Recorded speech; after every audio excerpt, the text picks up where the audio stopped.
Nervios de la pared posterior del abdomen. En la pared posterior del abdomen hay nervios somáticos y autónomos viscerales. Los nervios subcostales, los ramos anteriores de T12, se originan en el tórax, pasan posteriores a los ligamentos arqueados lateral hacia el interior del abdomen, acá, y discurren inferior y lateralmente sobre la cara anterior del músculo cuadrado lumbar. Pasan a través de los músculos transverso, perdón, si aquí está el transverso, miren, aquí está el cuadrado lumbar, aquí está el transverso del abdomen y el oblicuo externo del abdomen para inervar al músculo oblicuo externo. Quiere decir que el nervio subcostal se encarga de la inervación del oblicuo externo y la piel de la pared anterolateral del abdomen, por supuesto en su segmento, a su hematoma que le corresponde. Los nervios espinales lumbares L1, 2, 3, 4 y 5 pasan desde la médula espinal a través de los forámenes intervertebrales, acá en este punto, situados inferiormente a las vértebras correspondientes, donde se dividen en ramos posterior para la región del dorso y ramo anterior. Cada ramo contiene fibras sensitivas y motoras somáticas, ¿verdad? Los ramos posteriores discurren posteriormente para inervar los músculos del dorso y la piel que está sobre ellos, mientras que los ramos anteriores discurren inferior y lateralmente a través del psoas mayor para inervar la piel y los músculos de la porción inferior del tronco y el miembro inferior. Ahí podemos observar la formación de los dermatomas de cada uno de los nervios, ¿verdad? Y aquí está L1, ¿verdad? Las porciones proximales de los ramos anteriores de los nervios espinales L1, L2 y en ocasiones hasta de L3 dan origen a ramos comunicantes blancos que transportan fibras simpáticas presinápticas, simpáticas presinápticas, hacia los troncos simpáticos lumbares. Y podemos observar acá que aquí está el tronco simpático, ¿verdad? Entonces los ramos anteriores van a emitir sus ramos comunicantes blancos, porque tenemos que recordar que las fibras simpáticas presinápticas se originan en la médula espinal, en el asta intermedio lateral, de T1 a T12, L1, L2 y a veces L3, ¿verdad? Y entonces ramo comunicante blancos. Los troncos simpáticos lumbares, aquí los podemos observar nuevamente, este es del lado izquierdo porque es un par, ¿verdad? Izquierdo y derecho. Forman los 4 ganglios simpáticos paravertebrales lumbares y por los ramos interganglionares que los conectan.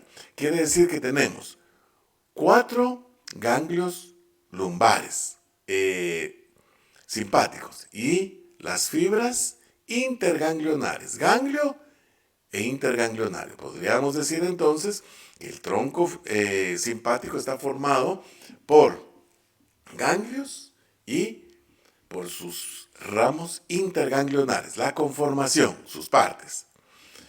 Se continúa con la porción torácica de los troncos profundos a los ligamentos arqueados mediales del diafragma. Y entonces estamos observando aquí el tronco simpático, aquí está L1, L2 y a veces L3, fibras presinápticas, ramo comunicante blanco, fibras con fibras presinápticas.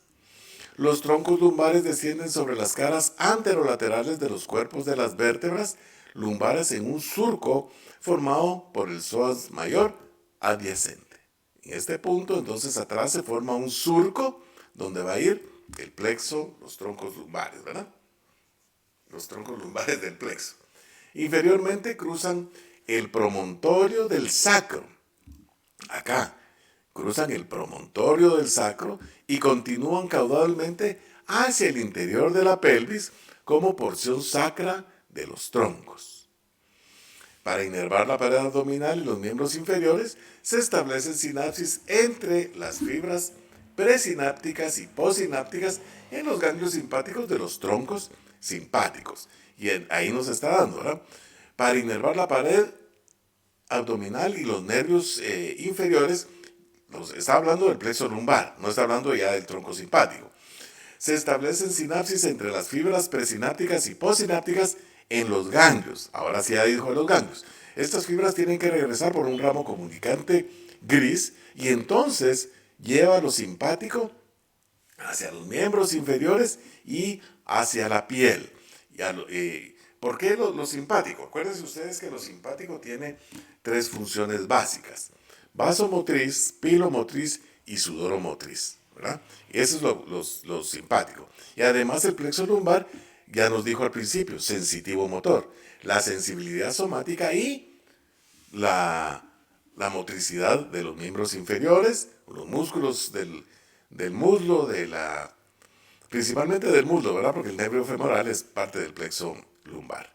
Las fibras simpáticas posinápticas se dirigen a través de los ramos comunicantes grises hacia los ramos anteriores. Y entonces miren ustedes en este corte, la médula espinal, nervio espinal, sensitivo, motor, ramo posterior, ramo anterior. El ramo anterior emite un ramo comunicante blanco, aquí está el tronco simpático, ramo comunicante gris, y entonces lo simpático se distribuye en todo el nervio espinal, incluyendo el ramo meningio, ¿verdad? Que no se les olvide el ramo meningio. Estos se convierten en los nervios tóraco-abdominales y subcostales y el plexo lumbar, ¿verdad? Los nervios tóraco-abdominales y subcostales son los que se van a conectar con las vísceras, según tengo entendido yo, acá, que estimulan las acciones vasomotora, sudoromotora y pilomotora de la porción más inferior del tronco y del nervio inferior, que ya lo mencionamos. Los nervios espláncnicos lumbares se originan en la cara medial, los espláncnicos lumbares se originan en la cara medial de los troncos simpáticos lumbares y transportan fibras presinápticas. Estos son los que van para las vísceras. Yo les di la información equivocada porque pensé que era así, pero aquí es donde salen para las vísceras, que inervan las vísceras pélvicas. El plexo nervioso lumbar se forma anterior a los procesos transversos, podemos observarlo aquí en este punto, a los procesos de las vértebras lumbares dentro de la inserción proximal del psoas mayor. Esta red nerviosa está constituida por los ramos anteriores de los nervios L1, L2, L3 y L4. Los siguientes nervios son ramos del plexo lumbar. Los tres mayores se mencionan en primer lugar: el nervio femoral, que emerge del borde lateral del psoas mayor, inerva el ilíaco y pasa profundo al ligamento inguinal, tracto iliopúbico, hacia la parte anterior del muslo, para inervar los músculos flexores de la cadera y los extensores de la rodilla, si recordamos nosotros. El nervio obturador, señalado por la flecha, emerge del borde medial del psoas mayor, y ahí solo sobrepongan el psoas y se lo van a poder imaginar, y pasa a la pelvis menor inferiormente a la rama superior del pubis, a través del foramen obturador, hacia la cara medial del muslo, inervando los músculos aductores, si recordamos. El tronco lumbosacro, L4-L5, y desciende hacia la pelvis, pasan sobre el ala del sacro y descienden hacia la pelvis para participar en la formación del plexo sacro, junto con los ramos anteriores de los nervios S1, S2, S3, S4. Acuérdense que de ahí es donde se origina el nervio isquiático. Los nervios del plexo sacro. Los nervios ilioinguinal e iliohipogástrico, que ya los habíamos mencionado, creo yo, en la pared anterior. No lo habíamos mencionado. Está aquí, ¿verdad? El ilioinguinal y el iliohipogástrico se originan del ramo anterior de L1. Son los ramos terminales de L1 y entran en el abdomen posteriores al ligamento arqueado medial. Ligamento arqueado medial está acá. Y pasan inferior y lateralmente anteriores al cuadrado lumbar, lo mismo que el subcostal, cuadrado lumbar. Discurren superiores y paralelos a la cresta ilíaca. Bueno, aquí no se miran tan paralelos, ¿verdad? Pero aquí van. Aquí está la cresta ilíaca y perforan el músculo transverso del abdomen. Aquí está el transverso del abdomen, cerca de la espina ilíaca anterior superior, por este punto. pasan a través de los músculos oblicuo interno y externo del abdomen para inervar los músculos abdominales y la piel de las regiones púbica e inguinal. La división del ramo anterior de L1 puede producirse tan distalmente como a nivel de la espina ilíaca anterior superior. Quiere decir que solo se observaría el L1, aquí, ¿verdad? El ramo de L1, y en este punto se va a dividir en los dos ramos, el ilio inguinal y el ilio hipogástrico. El nervio genitofemoral, que se origina de L1 y L2, atraviesa el psoas mayor y discurre inferiormente sobre su cara anterior, profundo a la fascia del psoas. Este es el cuarto nervio que nos menciona. Se divide lateralmente a las arterias ilíacas común y externa en los ramos femoral y genital. El nervio cutáneo femoral lateral, L2 y L3, discurre inferolateralmente sobre el músculo ilíaco y entra en el muslo posterior al ligamento inguinal o tracto iliopúbico, justo medial a la espina ilíaca superior, anterior, ¿verdad? Espina ilíaca anterior superior. Aquí está la espina, entonces justo lateral, ¿verdad? Justo lateral, vamos a ver, justo medial a la espina ilíaca anterior superior. Inerva la piel de la cara anterolateral del muslo. Pasó una ambulancia y me distrajo.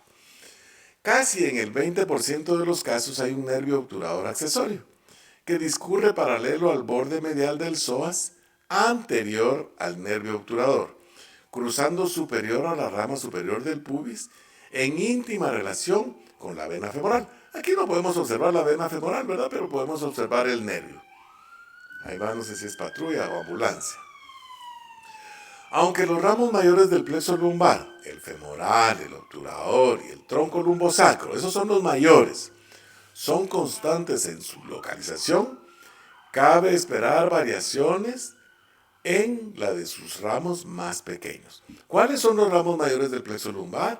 El nervio femoral, el nervio obturador y el tronco lumbosacro.